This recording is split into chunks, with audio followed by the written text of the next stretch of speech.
कर्मण्येवाधिकारस्ते मा फलेषु कदाचन मा कर्मफलहेतुर्भो मा ते संगोऽस्तविकर्मणि।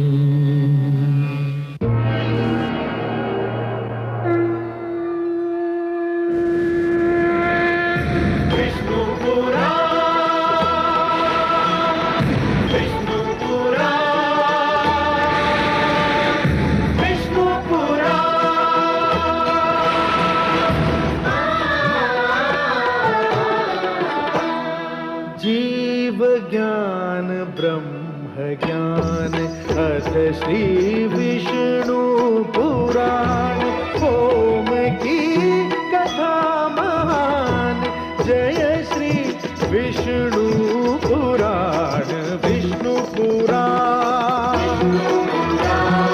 विष्णु पुराण विष्णु पुराण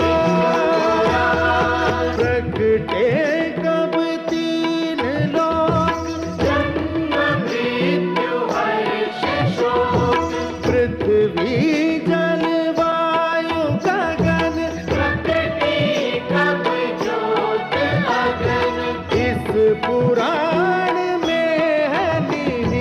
जप तप और योग ध्यान विष्णु पुराण विष्णु पुराण विष्णु पुराण। मैं माँ हूँ, धरती माँ। भगवान श्री विष्णु ने जब ये कहा कि अमृत पाने के लिए सागर मंथन आवश्यक है, तो वास्तव में वे ये कह रहे थे कि अपने गुणों और अवगुणों को जानने के लिए जीवन और मन का मंथन आवश्यक है। और श्री विष्णु का ये कथन आज भी उतना ही सार्थक है जितना कल था। और इस मंथन के लिए विरोधियों की सहायता भी लेनी पड़े तो उसमें संकोच नहीं करना चाहिए। विरोधियों के विचारों को केवल ये समझकर रद्द कर देना उचित नहीं कि ये विचार उनके हैं जो हमें अच्छे नहीं लगते। देवराज इंद्र किस प्रकार ये महान कार्य संपन्न करते हैं और दानवों को किन तर्कों से उनके विचार बदलने पर विवश करते हैं, इसकी प्रतीक्षा मैं भी कर रही हूं।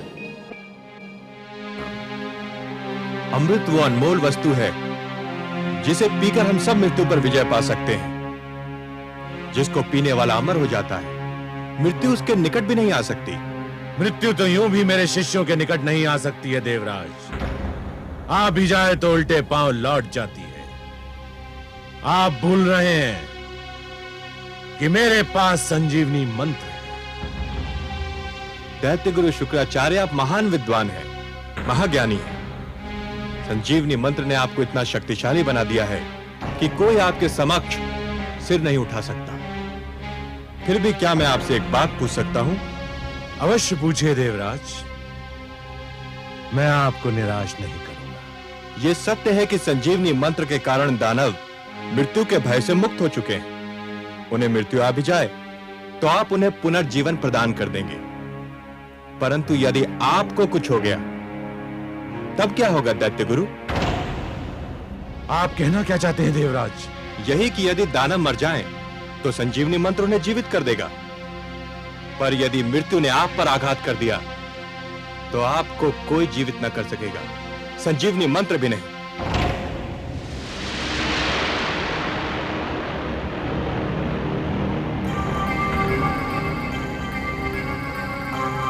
आपको तो भली भांति स्मरण होगा कि भगवान शिव ने क्या कहा था। कदाचित आप भूल गए हो तो मैं स्मरण करा दूं कि भगवान शिव ने कहा था कि यह संजीवनी मंत्र एक कल्प में एक ही बार केवल एक ही व्यक्ति को दिया जा सकता है। इसका अर्थ यह हुआ दैत्य गुरु कि यह खेल उसी समय तक सीमित है जब तक आप हैं। यदि आपको कुछ हो गया तो आप यह मंत्र किसी और को नहीं दे सकते, कि आपकी मृत्यु की स्थिति में वो आपको पुनर्जीवित कर दे। और हे दानवराज, यदि दैत्य गुरु शुक्राचार्य नहीं रहे तो आप सबका क्या होगा? आप सब भी एक एक करके मृत्यु की गोद में समाते जाएंगे। केवल अमृत ही हम सबको मृत्यु से बचा लेगा।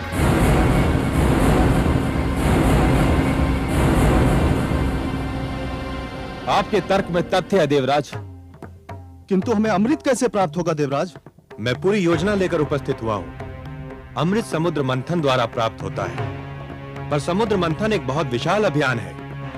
पूरे समुद्र को मथना कोई परिहास नहीं है, वो भी इस स्थिति में जब मंदर पर्वत जैसी मथानी होगी और वासुकी नाग की डोरी। ये तो वास्तव में बहुत कठिन और महान अभियान होगा। आप ठीक समझे दानवराज, ये कठिन और महान कार्य अकेले दम न हम कर सकते हैं और न आप। हम दोनों मिलकर ही इस विशाल अभियान को सफल बना सकते हैं। परंतु यह स्मरण रखिए कि अमृत की प्राप्ति है, वो बहुत आवश्यक है। मैं इस आवश्यकता के विषय में भी जानना चाहूंगा देवराज। अमृत हम सबको अमर कर देगा। जब आपको यह विश्वास होगा कि हम अमृत पान के उपरांत मर नहीं सकते, और हम भी यह जान लेंगे कि हमारे अस्त्र शस्त्र आपका कुछ नहीं बिगाड़ सकते, तो युद्ध निरर्थक होकर रह जाएगा। अमृत केवल मृत्यु का ही नहीं, युद्ध का भी अंत होगा। गुरुदेव, मेरे विचार में यह प्रस्ताव स्वागत योग्य है। इस प्रस्ताव की महानता को नकारा नहीं जा सकता गुरुदेव। हमें देवताओं की बात मान लेनी चाहिए, हमें देवताओं की बात मान लेनी चाहिए।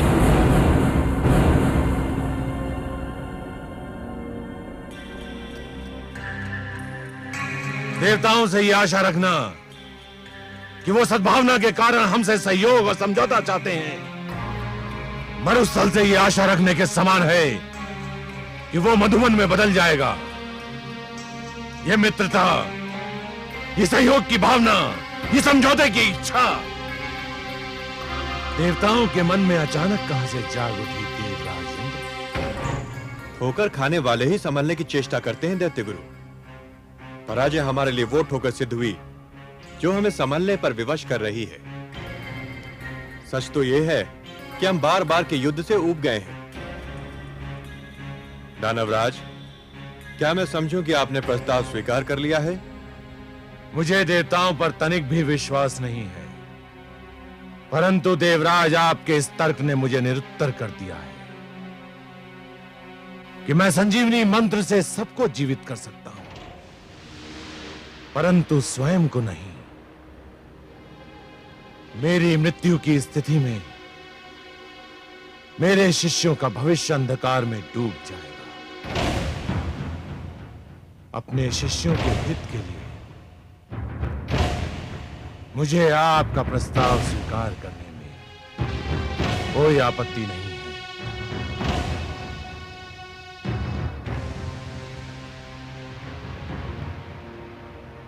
हमें आपका प्रस्ताव स्वीकार है देवराज। हम आपको सहयोग देंगे। सागर मंथन होगा, सागर मंथन होगा, सागर मंथन होगा, सागर मंथन होगा, सागर मंथन होगा, सागर मंथन होगा, सागर मंथन होगा, सागर मंथन होगा। आज तो हमारे देवराज ने चमत्कार कर दिया महादेवी। जिस प्रकार ज्वार के समय समुद्र की लहरें तट को तोड़कर आगे निकल जाती हैं, उसी प्रकार आज देवराज इंद्र के तर्क दानवों की बुद्धि के आगे निकल गए। जैसे सूर्य दीपक की महत्ता को कम कर देता है, वैसे ही आज देवराज ने दैत्य गुरु शुक्राचार्य को निरुत्तर कर दिया।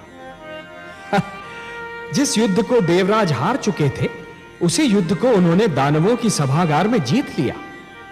उन्होंने यह सिद्ध कर दिया देवी कि युद्ध केवल रणक्षेत्र में नहीं होता, विवाद क्षेत्र में भी होता है, और उसे विवाद क्षेत्र में जीता भी जा सकता है। भोर समय का भूला सांझ पड़े घर लौट आए तो उसे भूला नहीं कहते। लगता है देवराज वास्तव में ठोकर खाकर संभल गए हैं। आज तो उन्होंने दैत्य गुरु शुक्राचार्य जैसे विद्वान को भी तर्कहीन कर दिया।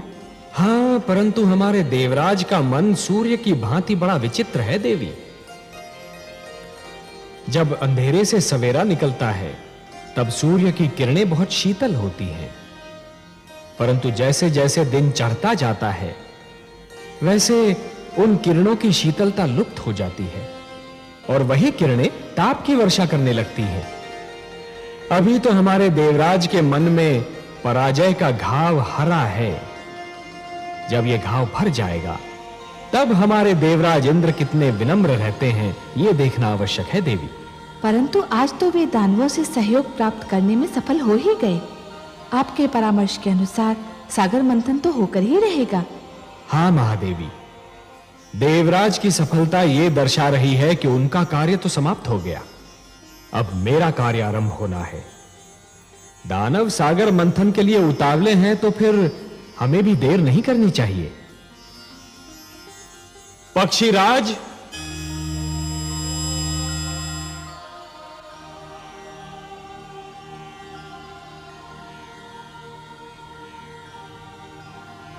आज्ञा है लक्ष्मीपति।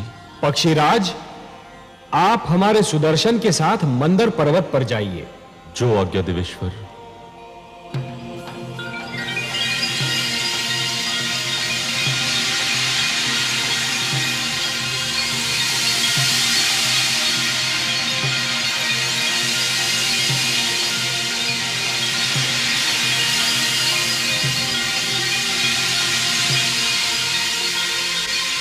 हे सुदर्शन, आप पक्षीराज के साथ मंदर पर जाइए और मंदर पर्वत को जड़ से काट दीजिए। और हे पक्षीराज, मंदर के जड़ से कट जाने पर आप उसे हमारे पुष्पक से बांधकर सागर तट पर ले आइए और फिर हमारे अगले आदेश की प्रतीक्षा कीजिए। मैं आपके आदेश की प्रतीक्षा करूंगा देवेश्वर।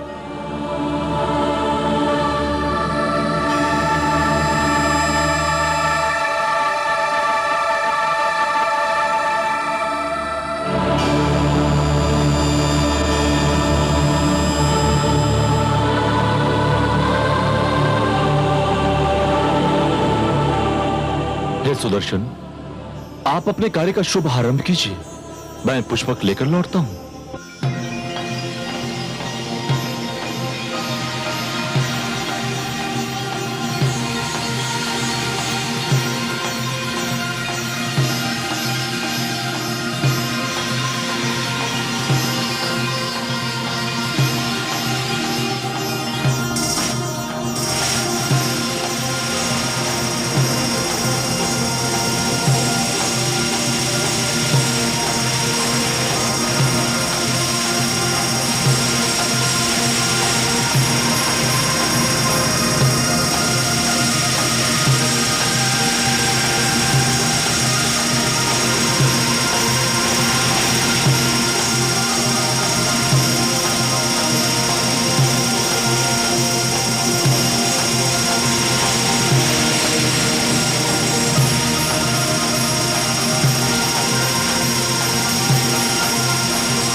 आपको अपना वचन याद है देवराज?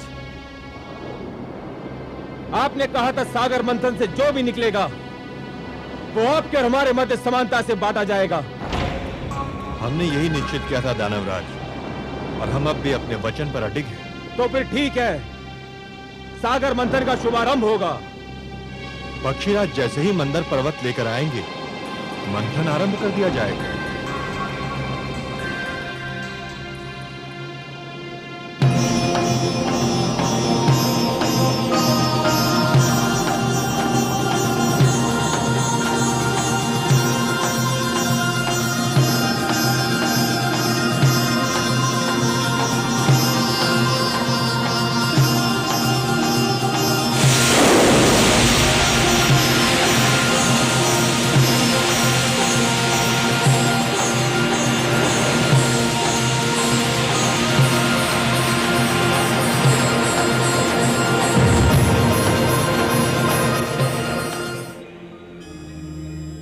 नारायण नारायण। आइए देवर्षि। प्रणाम माता। प्रणाम सर्वेश्वर। प्रणाम। आपने बुलाया मुझे? हाँ देवर्षि, हमें आपका सहयोग चाहिए। हे लक्ष्मी नारायण, ये तो आपकी महानता है कि आप मेरी सेवा को सहयोग का नाम देते हैं। आदेश दीजिए। समुद्र मंथन होने वाला है देवर्षि, समुद्र मंथन। परंतु एक समस्या है। वासुकी नाग का प्रयोग डोरी के रूप में होना है और मंथन के समय उसके मुख से ऐसी भयंकर अग्नि जैसी फुंकारें निकलेंगी कि जो पक्ष उसके मुख की ओर होगा वो झुलस कर मर जाएगा। ये तो सत्य है प्रभु। समस्या ये है देवर्षि कि यदि दानव मरे तो दैत्य गुरु शुक्राचार्य उन्हें पुनः जीवित कर देंगे, और यदि देवता मरे तो उनकी संख्या कम हो जाएगी और समुद्र मंथन संभव ही नहीं हो पाएगा। ये तो चिंता का विषय है देवेश्वर।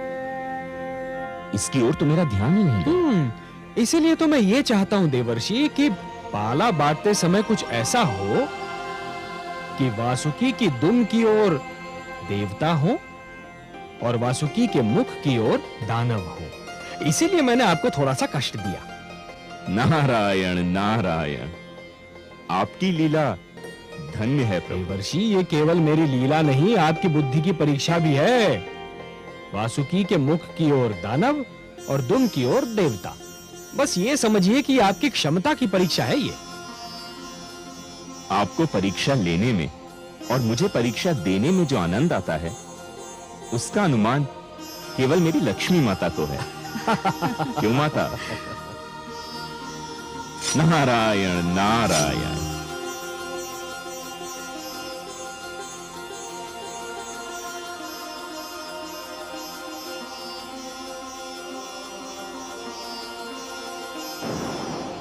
नहीं देवराज, हम दुम का छोर पकड़ेंगे और तुम देवतागण मुख की ओर रहोगे। ये नहीं हो सकता। दानव पक्ष वासुकी के मुख का छोर पकड़ेगा और हम दुम की ओर रहेंगे। दानवराज ने जो कह दिया वही होगा। हमारे देवराज के निर्णय भी कोई नहीं बदल सकता। तो फिर समझ लो संधि समाप्त हो गई और समझौता भी टूट गया। नारायण नारायण। आइए देवर्षि, स्वागत है।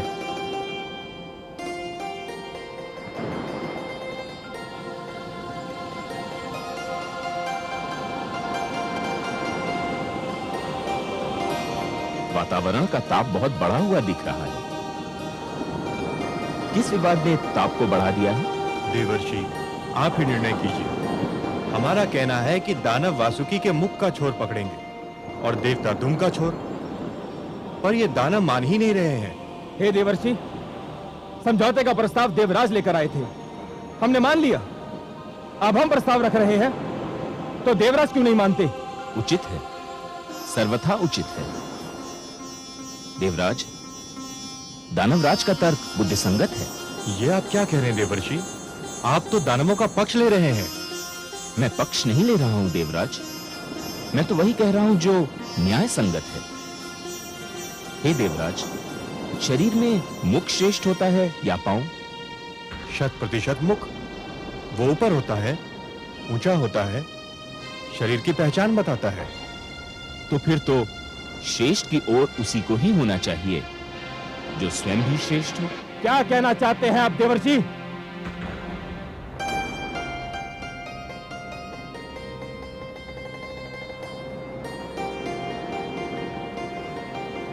मैं ये कहना चाह रहा हूं दानवराज कि जिस प्रकार शरीर में मुख श्रेष्ठ होता है, उसी प्रकार सृष्टि में देवता श्रेष्ठ हैं। इसलिए वासुकी के मुख की ओर तो देवताओं को ही होना चाहिए। आप हमारा अपमान कर रहे हैं देवर्षि। हमने देवताओं को परास्त किया है, युद्ध क्षेत्र में उन्हें सर झुकाने पर विवश कर दिया था। देवता श्रेष्ठ थे, अब नहीं है, और पराजित कभी श्रेष्ठ नहीं हो सकता। अब तो केवल हम श्रेष्ठ हैं। उचित है, सर्वथा उचित है। इस विषय पर तो मैंने भी नहीं सोचा था। श्रेष्ठ वही होता है जो विजयी होता है।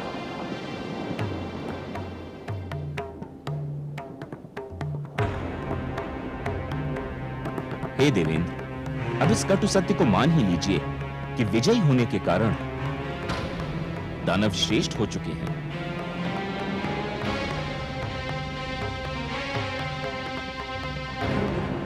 हे दानवराज, श्रेष्ठता की कुछ मांगे होती हैं, और प्रथम मांग यह होती है कि उसे हमेशा श्रेष्ठ की ओर रहना पड़ता है।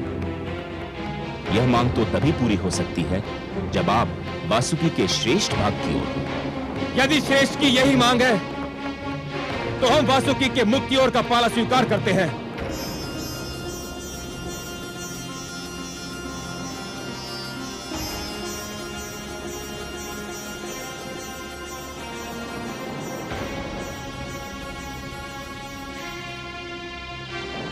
आप वास्तव में श्रेष्ठ हैं दानवराज।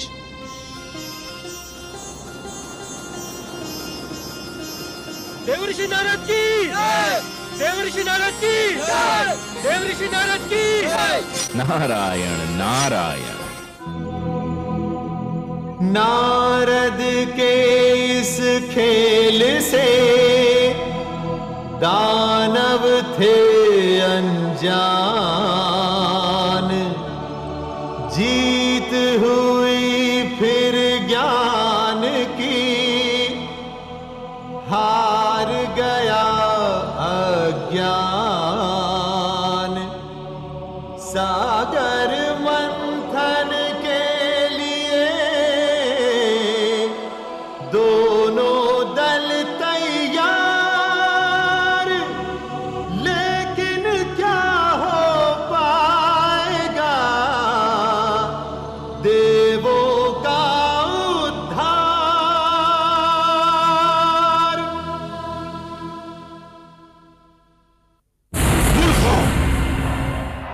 तुम जानते हो कि वासुकी के मुख की ओर रहने से क्या होगा?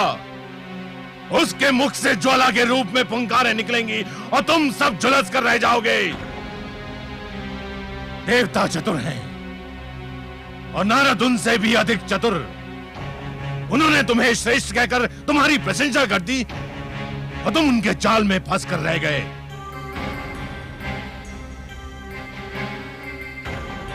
परंतु गुरुदेव, अब तो हमने उनका प्रस्ताव मान लिया है। यदि अब हमने उनका निर्णय नहीं माना, तो हमारे अपने लोग हमें संदेह की दृष्टि से देखने लगेंगे। भूल मेरी थी जो मैंने तुम लोगों पर भरोसा किया। मुझे स्वयं वहां पर उपस्थित रहना चाहिए था। अब क्या होगा गुरुदेव? बाण धनुष से निकल चुका है। जाओ, जाकर मंथन आरंभ करो। मुझे स्वयं देवताओं की चतुराई पर दृष्टि रखनी है। जाओ। जो आज्ञा गुरुदेव।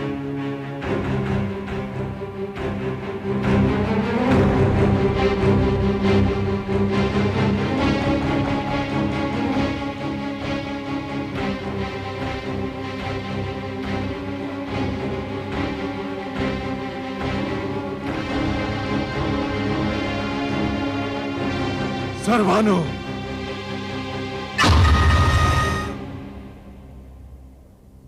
आज्ञा गुरुदेव। सर्वानु, समुद्र मंथन होने जा रहा है। मुझे चिंता है कि देवता जितने चतुर हैं, दानव उतने ही मूर्ख।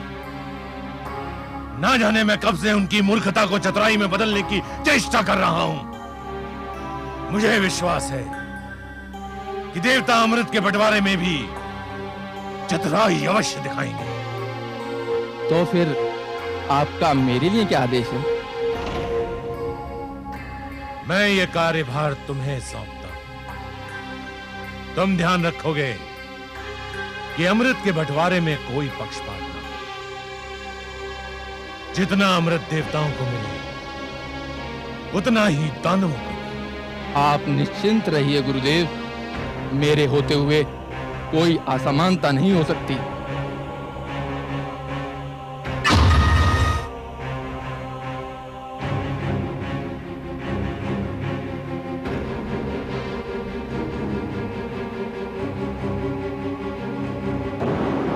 हे पक्षीराज,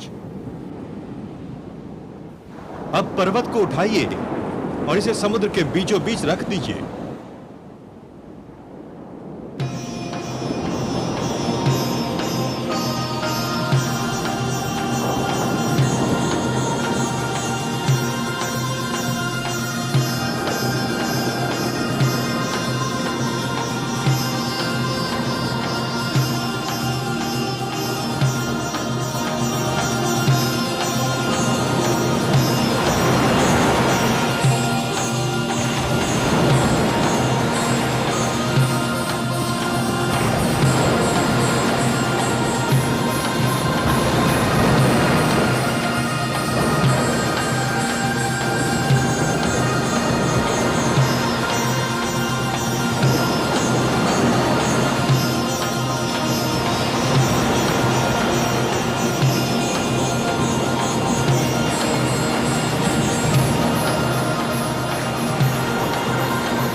देवराज, अंदर समुद्र तल में टिक नहीं पा रहा। यदि इसे समुद्र के नीचे कोई ठोस वस्तु ना मिली तो ये डूब जाएगा। इसे कोई ठोस आधार चाहिए।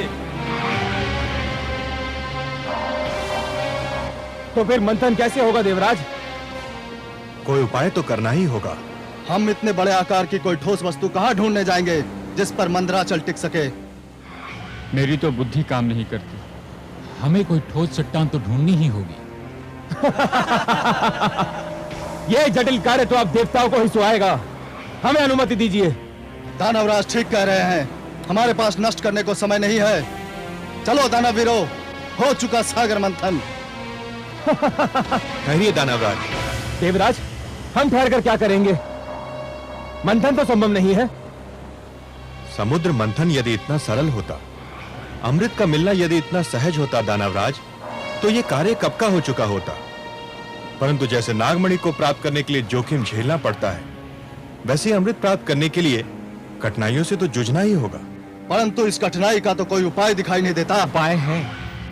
हे देवराज, क्षीर सागर वासी भगवान विष्णु के अतिरिक्त और कोई नहीं जो हमारी सहायता कर सके। हाँ देवराज, केवल वही हमें इस संकट से उबार सकते हैं। हमें लक्ष्मी नारायण से सहायता मांगनी चाहिए। हमें अपने लक्ष्मीपति की स्तुति करनी चाहिए।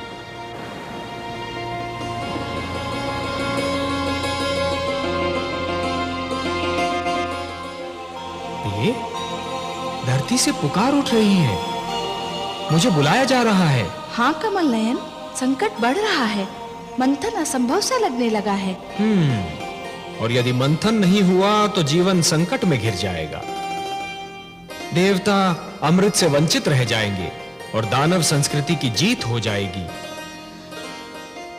परंतु हे कमल नयन, मंथन कैसे होगा?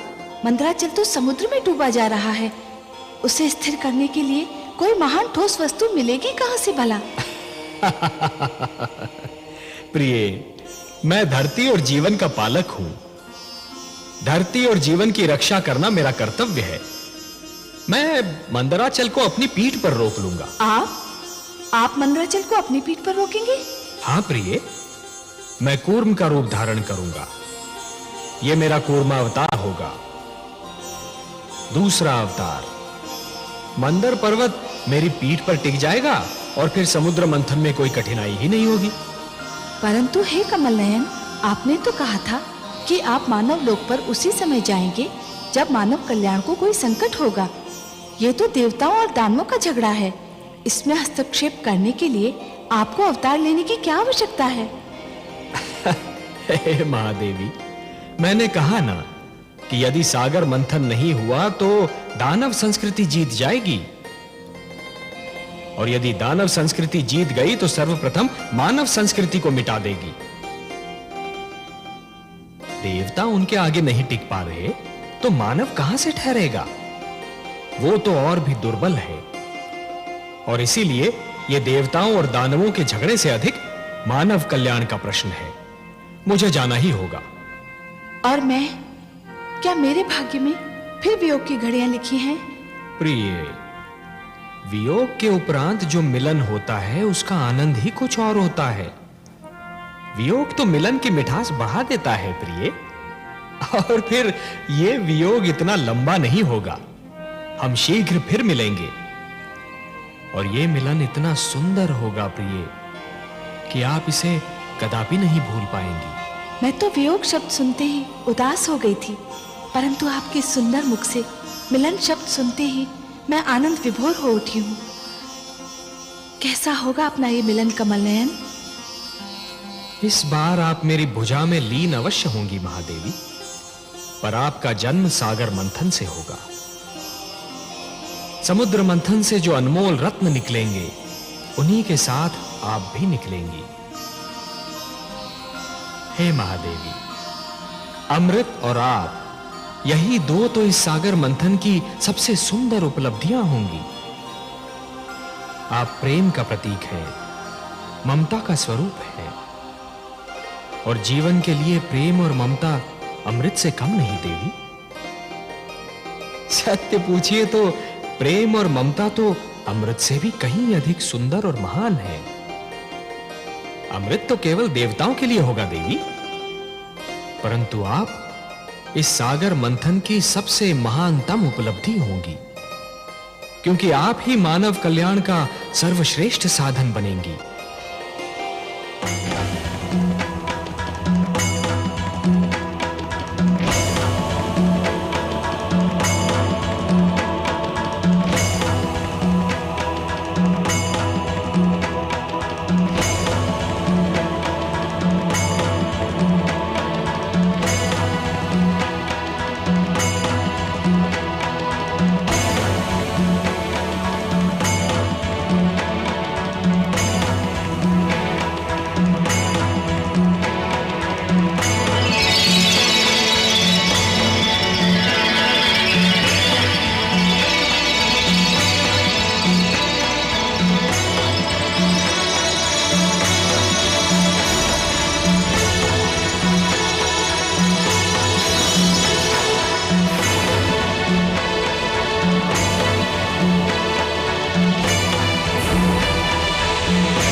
मानव के हित में सदा लेते हैं अवतार।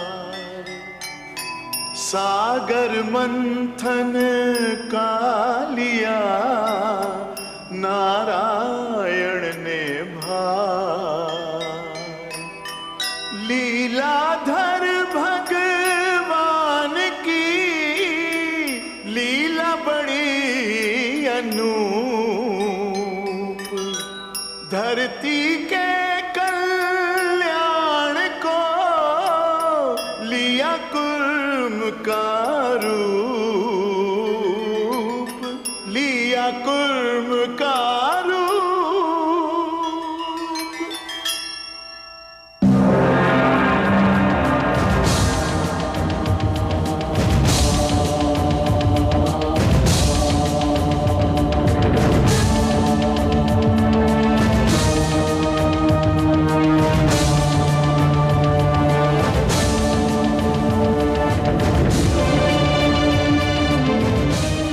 देवगण, तुमने मुझे पुकारा, मैं आ गया हूं। यह कूर्म नहीं, स्वयं मैं हूं। मैं सागर तल में जा रहा हूं देवगण। मैं मंदराचल को अपनी पीठ पर धारण करूंगा, फिर मंदराचल कदापि नहीं डूबेगा और तुम देव और दानव सरलता से सागर मंथन कर सकोगे।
असुर और सुर ने किया स्वार्थपूर्ण सहयोग,